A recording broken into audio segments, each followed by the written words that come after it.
Hi guys, Josh Jacobs here. In this video, I'm going to show you how to use the Share browser extension. So what you're going to do is click on Settings, and you're going to click on Installation.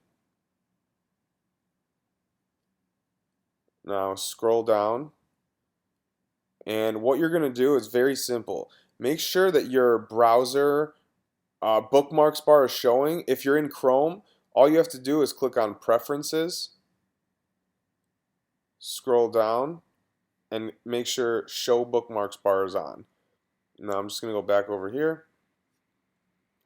All you're going to do is grab this green button and drag it up to your bookmarks bar. Okay, I already have it up here, so I'm not going to do it, but that's all you do.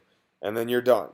Now what this does is it allows you to go to any website and create a link right from there. So if you wanted to share one of these articles, let's just click on any article.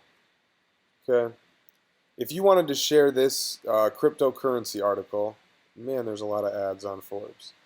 If you wanted to share this, you would just go ahead and click on share, and now it's going to create a post for you. You can write your post right here. You can choose your social media accounts that you want to post to right here, and you can choose to use an overlay.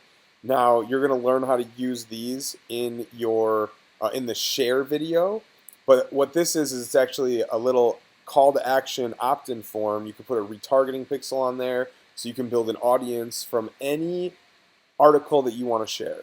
So you can also re-queue this after 30 days or whatever you want to do. So there's a lot of value here. Take a look, install it into your bookmarks, and I hope you enjoy.